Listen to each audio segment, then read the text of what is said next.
A campus on edge after a woman is held at gunpoint and raped by a man in a Halloween mask. We're live at the University of Utah. Then an endorsement for Donald Trump and a slam against Evan McMullin. His mother is a lesbian. Evan is okay with that. Hear from the man behind a phone call you may soon receive. We're done with rain for tonight, but not for the week. Forecast is coming up. Terrifying. You think something horrible happened to Lily Gray. Creepy, cool, and mysterious. We dig up the truth behind this eerie Salt Lake City headstone. Live from Fox 13 Studios, this is Fox 13 News at 9. Evan is over 40 years old and is not married and doesn't even have a girlfriend. I believe Evan is a closet homosexual. That's just part of a robocall hundreds of thousands of Utah voters will get this week. The recording is urging voters not to vote for third-party candidate Evan McMullin.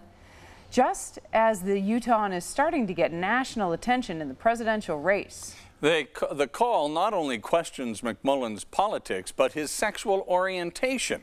Fox 13's Robert Boyd is overlooking Salt Lake City tonight with the story. Robert. Well, Bob and Hope, today I spoke with the man out of California responsible for those robocalls going out across Utah. I also spoke with presidential candidate Evan McMullin himself. He says these calls are part of a smear campaign, and he believes in the end they will backfire. While presidential candidate Evan McMullin was greeting trick-or-treaters in Park City Monday, inside homes across the state, people were receiving robocalls that were anything but a treat for the McMullin campaign.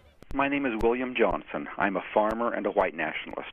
I make this call against Evan McMullin and in support of Donald Trump. William Johnson of California says this call will go out to nearly 200,000 Utah landlines in the next few days.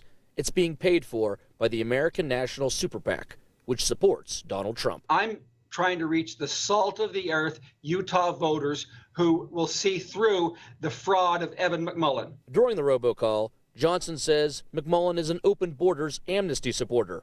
Then things get personal. Evan has two mommies. His mother is a lesbian married to another woman.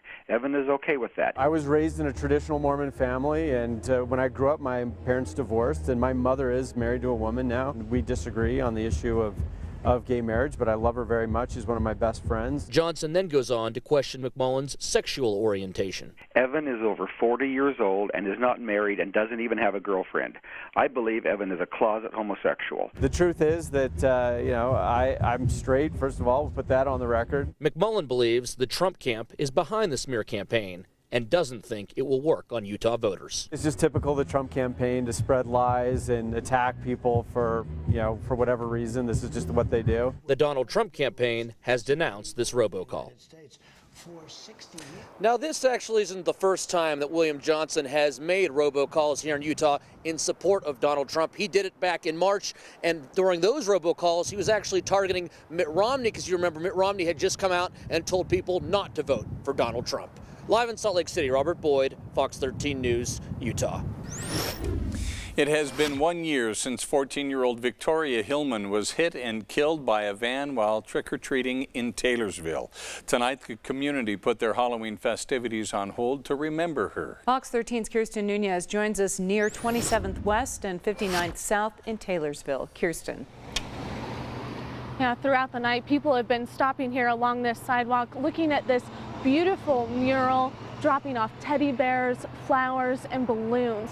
Now, on Halloween night, most teens are out trick-or-treating, going to parties, but here in Taylorsville, teens gathered together to remember Victoria, who died here at this crosswalk 1 year ago. It doesn't even feel like a year. I haven't even processed it.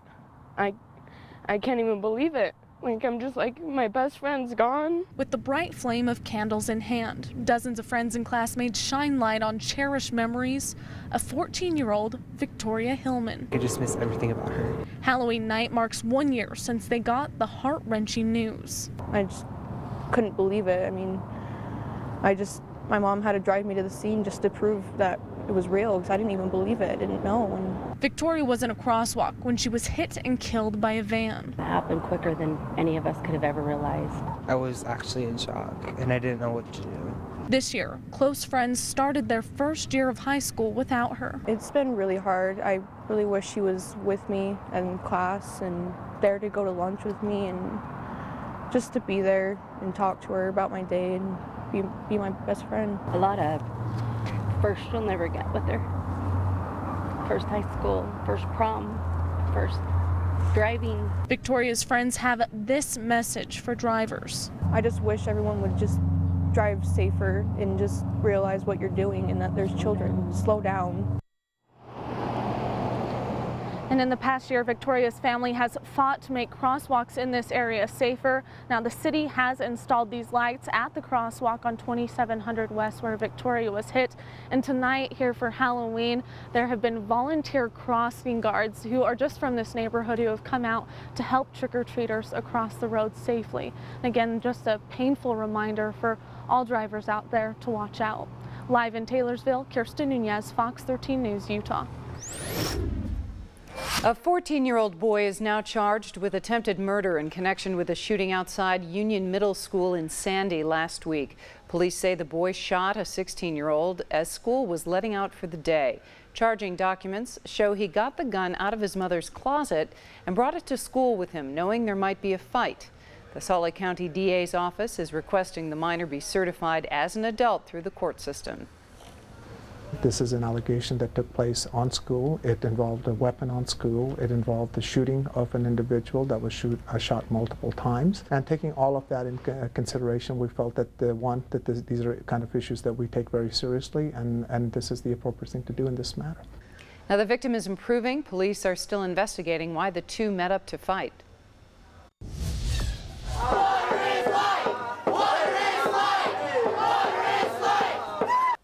A protest in North Dakota made its way to Utah today. Dozens of protesters demonstrated at the Wells Fargo building in downtown Salt Lake over the Dakota Access Pipeline. Some were even arrested. The demonstrations have been going on for weeks in North Dakota, where members of the Sioux Indian tribe believe the project threatens the environment and will destroy sacred Native American land. Fox 13's Dora Scheidel is at the Wells Fargo building downtown. Dora, why there? Well, Bob, demonstrators came here today because Wells Fargo is one of several banks backing the $3.8 billion Dakota Access Pipeline. 8 people were arrested here today for the cause, and tonight I spoke to one man who's traveling all the way to North Dakota to show his support.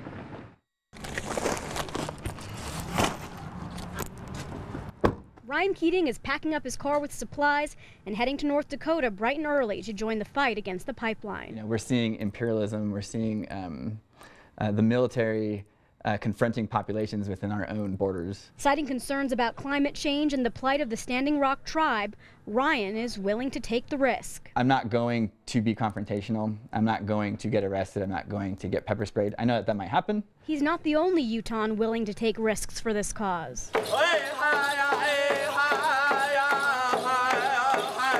Dozens of demonstrators walked along Main Street in Salt Lake City to peacefully protest at the Wells Fargo Center, which is backing the $3.8 billion pipeline. Water is sacred! Water is sacred! And when they were asked to leave, some chained themselves together and refused, leading to 8 arrests and 1 citation. Those who are willing to be arrested, you stay here and you stay chanting. Thousands of others are expressing solidarity through social media. Today, many were checking in on Facebook, saying they were at the Standing Rock Reservation in an attempt to throw police off the trail of protesters.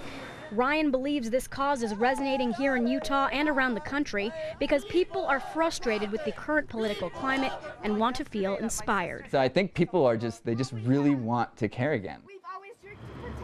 Ryan will be writing about his experience on his blog. We'll include a link on our website, fox13now.com. Reporting live from downtown Salt Lake City, I'm Dora Scheidel, Fox 13 News, Utah.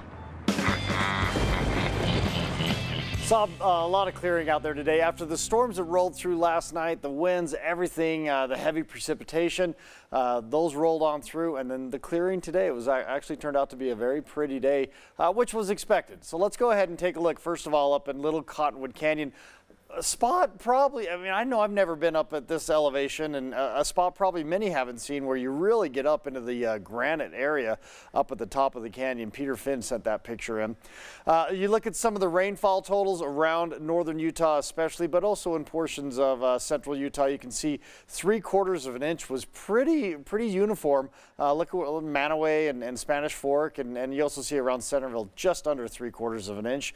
You look at some of the wind gusts with the storms that rolled through last night, especially the ones out in the West Valley, out towards Tooele and out towards I-80 at milepost 78. Really strong winds last night associated with that storm. Quiet today. You saw the clearing that we had today. There's our next storm, and it's not very far away. We'll talk about when it moves in coming up. Police agencies across the state are wrapping up a 4-day DUI blitz. Utah Highway Patrol says 114 extra troopers have been out on the road since Friday, along with increased patrols from agencies along the Wasatch Front. Saturday night, troopers made 35 arrests in the Salt Lake Valley.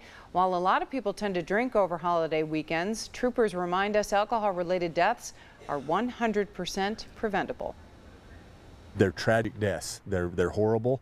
They involve a lot of people. They affect a lot of people. Our troopers get to see that every day, so they take this very seriously. Troopers say DUI numbers are down from previous years. The goal is to wrap up this weekend's blitz without a fatality. A Utah woman grabbed and raped in broad daylight. Tonight, the hunt for a masked man who attacked a college student on campus. Visitors to her grave, and there are a lot of them, are left to wonder, what does the inscription mean? And a Utah dad who spent big bucks this Halloween to empower his young daughter.